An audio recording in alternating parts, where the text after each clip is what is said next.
So this is Newton's second law, part 2, where we're looking at pulleys and elevators, or in short, just our vertical motion. Vertical motion has a few kind of set rules to it. So as with horizontal motion problems, we need to draw a free body diagram. With vertical motion problems, we often need to consider gravity, our acceleration, and our gravity constant of negative 9.81 meters per second squared, which means we often need to find the weight of the system. So the force of gravity is equal to the mass times the gravity. And another word for the force of gravity is weight, which is slightly different than mass.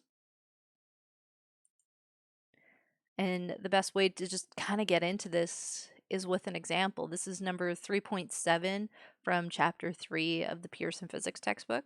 So it says a person and an elevator have a combined mass of 6.0 times 10 to the 2 kilograms. So the mass total of the system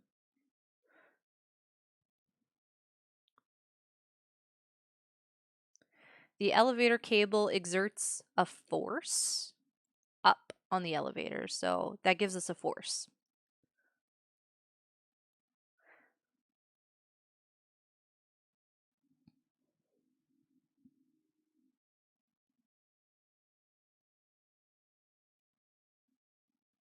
And that is in the upward direction. Find the acceleration of the person.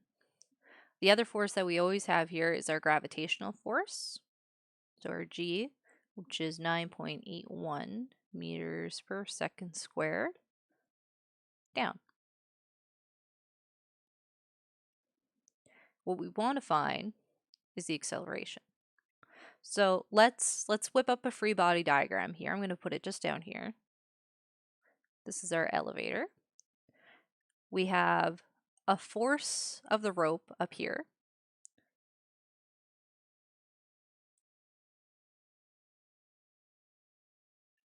And I have the force of gravity pulling me down. I have Fg, which is equal to mg. We can plug that in and find all of that value together. So your Fg, mg takes into fact the mass times the gravity, which is like what we have here. And we are trying to find the acceleration of this whole system. So we're going to start by applying Newton's second law. So that is our F net is equal to your mass times your acceleration. But because of this F net, we're just going to focus on the different forces that are here. So we have this force. It's also commonly called like force of tension because it's an elevator cable, plus the force of gravity. And then we also know that F net commonly just equals the mass times the acceleration. So let's plug in some values here. We have ma is equal to ft, and then fg we also have equals mg. So we've kind of really altered the way the equation looks, but also not really, because what we're trying to solve here is for this acceleration. So if I'm solving for this acceleration, first thing that I want to do is I want to divide everything by mass, and this is totally a move that we're allowed to pull in mathematics. And then this crosses and this crosses. Then what we have is our acceleration is equal to ft divided by the mass plus the gravity. We plug all of this together because this is exactly what we're trying to solve for now. So then 6.50 times 10 to the 3 newtons divided by our mass total.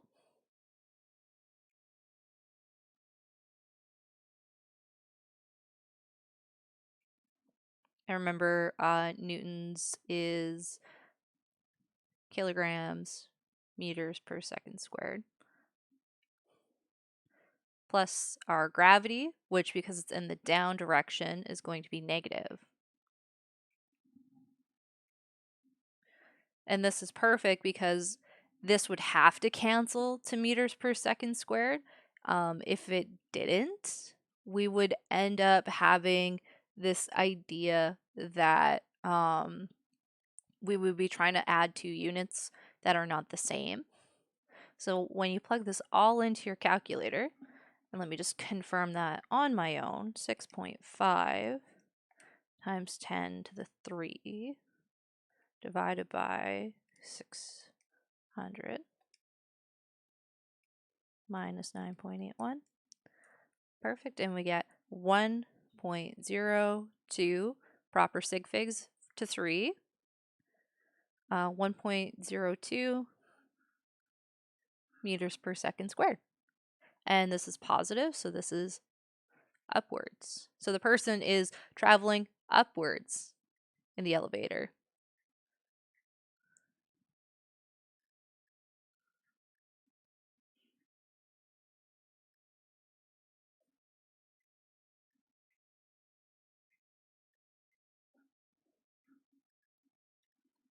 Up. Of course, pause the video at any time if you need to go back and look at anything. Our next example is a skydiver jumping out of an airplane. During the first few seconds of one jump, the parachute is unopened and the magnitude of air resistance acting on the skydiver is 250 newtons. The acceleration of the skydiver during this time is 5.96 meters per second down. Calculate the mass. So we have our nice little diagram kind of already set up here. We have our air resistance because it's acting in the upwards direction to try and slow him down. And then we have our FG, which is also equal to mg. And then I need to calculate the mass of this guy. So when I am calculating the mass of this, what I am, looking for is to take all of those values that I have together, this F net. Actually, I'm just going to move that out of the way so that doesn't happen again. Excuse me. So then I have our F net, and then we got to think about all of those different things that are going to bring together to give us that F net. So take a second, think about it. What forces do I have all acting together here? Well, I have my F net, I have my force of gravity, and I have my force of friction. Now I have my gravity, I have force of friction, I have an acceleration acting down.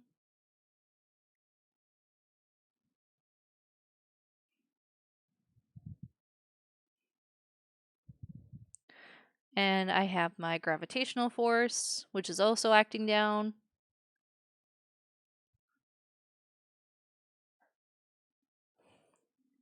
So then when I bring this together, remember F net just equals ma. Then my force of gravity also just equals mg.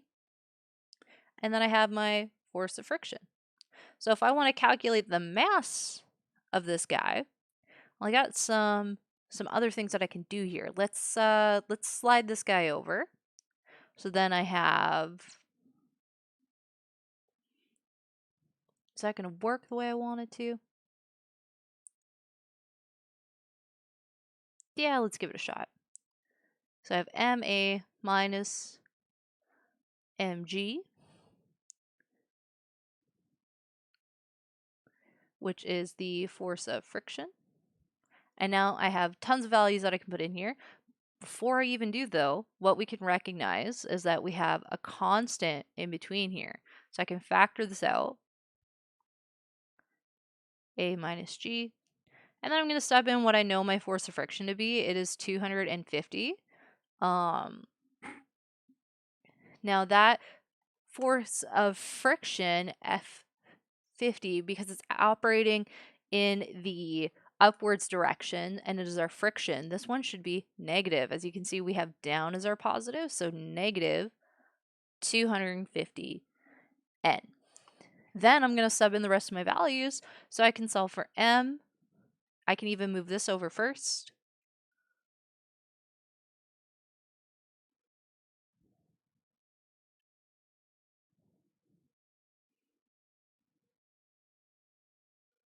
And then plug those values in.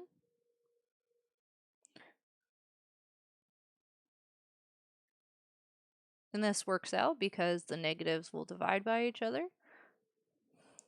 So then 250 divided by 5.96 minus 9.81, and I get 64.9 kilograms, and that's the proper sig figs, I believe. Well, this one's 2 sig figs, so it really should just be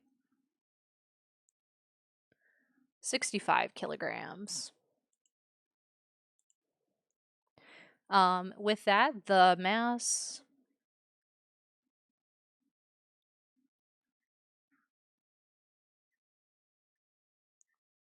of the skydiver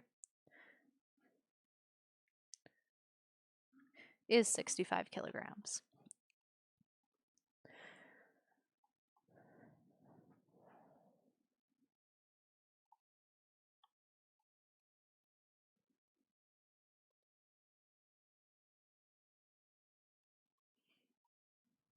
Okay. In two body systems, both objects accelerate at the same rate and direction from the applied force. Thus, the applied force can be thought to act on a single object whose mass is equivalent to the total mass of those objects. This just is kind of giving you guys some clarification on how to set those things up. So let's give this a shot. Head on through. So we have two objects being pulled by one string. So two blocks of identical material are connected by a light rope on surface level. An applied force of 55 newtons right causes the blocks to accelerate. While in motion, the magnitude of the force of friction on the block of the system is 44.91 newtons. Now, this problem right off the bat, this is a horizontal motion problem, so we're not going to have to worry about the vertical motion. This is a two-body system, so this one can also be applied into vertical motion, two things being applied vertically, but it's kind of like a precursor. So let's look at mass A is 20 kilograms. Mass B is 10 kilograms. The force applied is 55 newtons.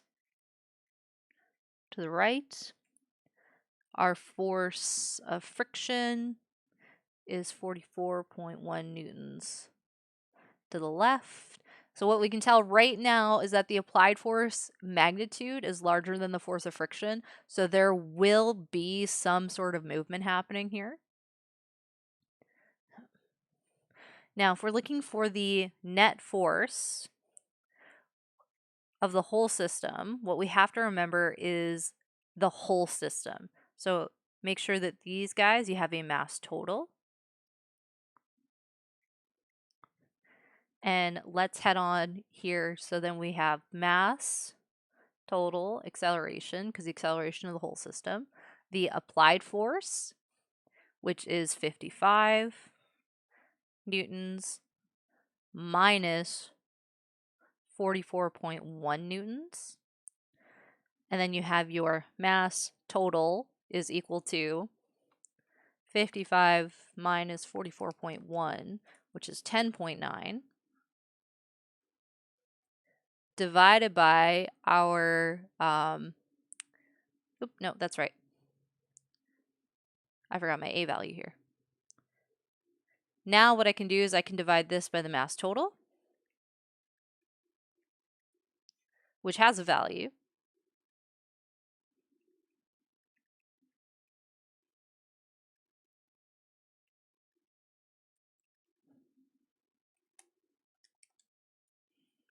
Of 0.36 meters per second squared to the right. And again, just looking at the applied forces, we can see that there should be some sort of movement happening. So that is not surprising that we are seeing a movement happening. Okay. A single pulley system. So when there's a system with the pulley,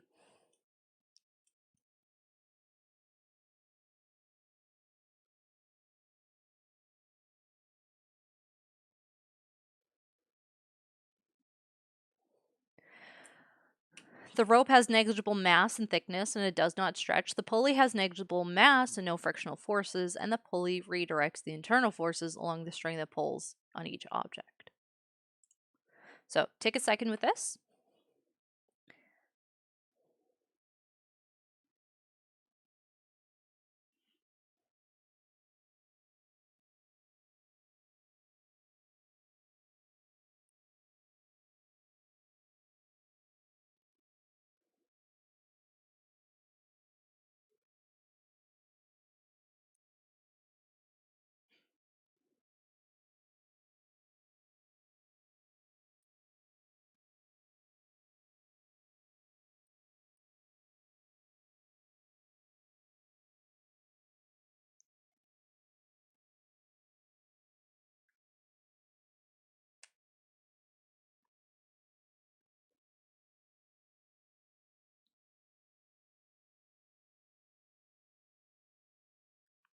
So two objects, A and B, are connected by a light rope over a frictionless pulley. So it's always good in our younger physics to have those ideas included for us. A has a mass of 25 and B has a mass of 35. Determine the motion of each object once the motion is released. So, what do we know here? We know a mass of A. We know a mass of B. And we know our gravity.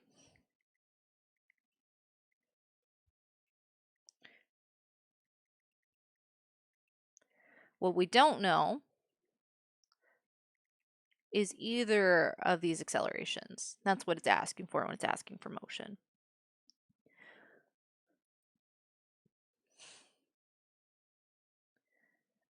Now, let's think about this. Mass B is greater than mass A.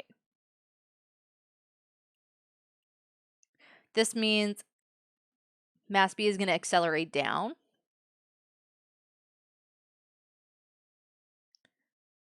And mass A is going to accelerate up. So this one's going to pull up and this one's going to go down.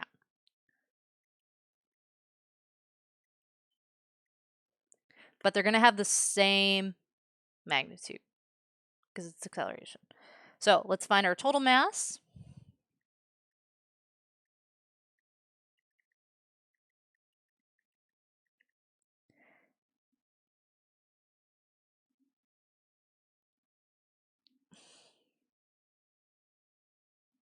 Now let's think about, excuse me,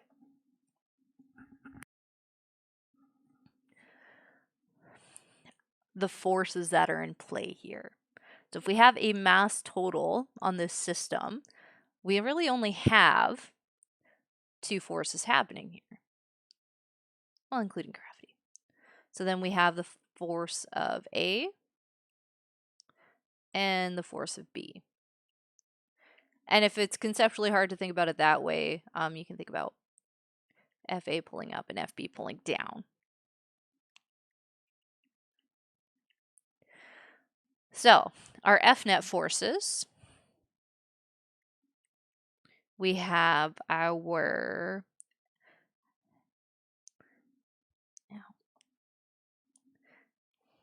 F A and our F B. Now remember our F net is what we're looking for, so we're not going to mess with that this time. Then we're looking at these these FAs and FBs. Now FA is really just the mass of A multiplied by the gravity. Now because this is going in the upwards direction, we can design this that the upwards direction is negative, and add in the mass of B times gravity, make this positive. Now we can see that we have a gravity constant. So we're going to factor out the gravity, and we're just going to have mass A and mass B. So then we have 25 plus negative 25 plus 35 times 9.81 meters per second squared, which gives us 98.1 newtons. I was going to write out kilograms and all the other stuff. So that is our net force. Now, because of our net force, we can use this, F net is equal to mass total acceleration. Really shouldn't be swapping values there. And our total mass is 60 kilograms. Acceleration, 98.1 newtons. Divide by 60.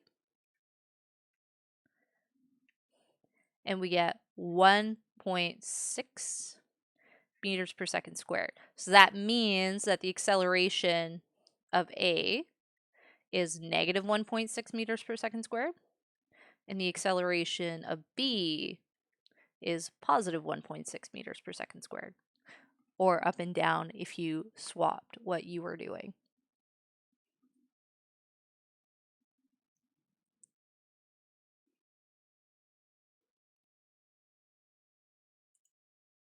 In a two-pulley system, all objects accelerate at the same rate and direction from the applied force. Thus, the applied force can be thought to act on a single object whose mass is equivalent to the total mass of the individual objects. The net force is determined by the difference in mass of the two objects below the pulley. So, 3.11. We have a 20 kilogram truck tire lying on a horizontal frictionless surface. The tire is attached to two light ropes that pass over light frictionless pulleys to hang onto these pails. Pail B has a mass of 8 kilograms and C has a mass of 6. Calculate the magnitude. So, mass of A, which is the tire, is 20 kilograms. Mass of B, which is pail B, is 8 kilograms. Mass C, pail C, is 6 kilograms, and we have our gravitational constant of 9.81 meters per second squared down. And we want to find A. Now, since mass B is greater than mass C,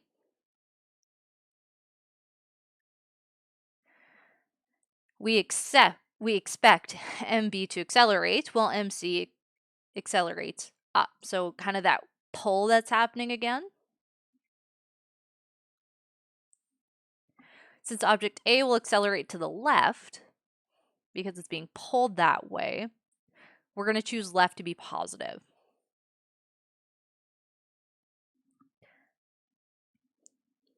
So let's find the total mass of the system. M total. It's going to give us a whopping 34 kilos. So when we look at this mass total, we have this force happening, and we have this force happening. And I've made them like comparatively smaller.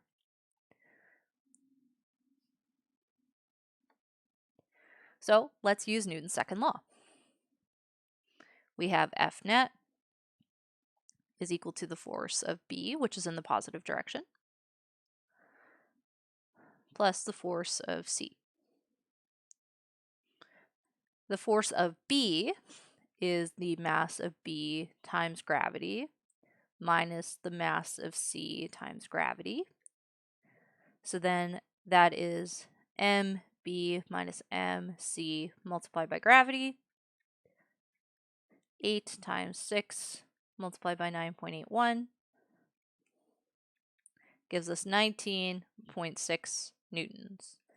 Now, using our FNet MTA again,